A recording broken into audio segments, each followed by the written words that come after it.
ఈసారి గవర్నర్గా ఆంధ్రప్రదేశ్కు సంబంధించిన తెలుగుదేశం పార్టీలో ఉన్న కీలక నేతకు అవకాశం రాబోతుందా? అది కూడా విజయనగరం జిల్లాకు సంబంధించిన మోస్ట్ సీనియర్ పాపులర్ లీడర్ ఎవరైతే ఉన్నారో కేంద్ర మాజీ మంత్రి అశోక్ గజపతిరాజు, ఈయన పేరైతే వినిపిస్తోంది. ఆయన రాజ్భవన్లో అడుగు పెట్టబోతున్నారు భవిష్యత్తులో అనేది. ఆయన కీలకమైన రాష్ట్రానికి గవర్నర్గా నియమించేందుకు కేంద్రంలోని మోడీ ప్రభుత్వం కూడా సుముఖత వ్యక్తం చేసిందట.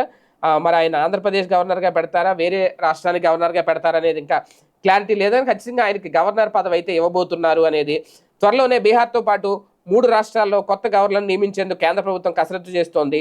దాంతో అందులో ఒక గవర్నర్ పదవిని తమకు నమ్మకమైన మిత్రుడిగా ఏపీలో ఉన్న టీడీపీకి ఇవ్వాలి అనేది బీజేపీ ఆలోచిస్తుందట. ఆ విషయాన్ని ఇప్పటికే టీడీపీ అధినాయకత్వానికి తెలియజేసినట్లు కూడా ప్రచారం సాగుతుంది.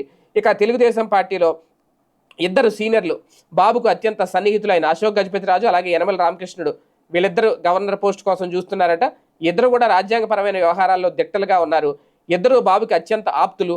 ఇద్దరు ప్రత్యక్ష రాజకీయాలకు దూరంగా ఉంటున్నారు. ఇద్దరు కుమార్తెలు ఎమ్మెల్యేగా 2024లో గెలిచారు.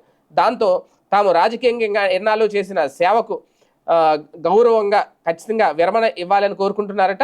గౌరవనీయమైన విరమణ, అది రాజ్భవన్లో అడుగు పెడితేనే జరుగుతుంది అనేది గట్టిగా నమ్ముతున్నారు. దాంతో ఎవరి ప్రయత్నాలు అది చేసుకుంటున్నారు. అయితే చంద్రబాబు మధ్యలో అశోక్ పేరు ఉంది అనేది కొంతమంది చెబుతున్నమాట. అశోక్ గజపతిరాజు గారి పేరు. ఆయన్ను గవర్నర్ పదవికి ఎంపిక చేయాలని నిర్ణయం చేశారట.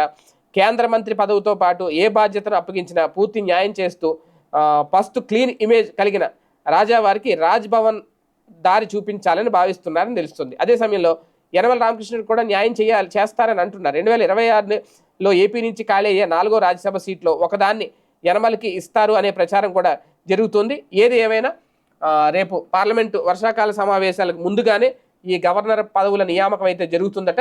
అశోక్ గజపతిరాజుకి ఏదో ఒక రాష్ట్రం నుంచి గవర్నర్ పదవి దక్కే అవకాశం ఉంది అనేది కీలకంగా అందుతున్న సమాచారం.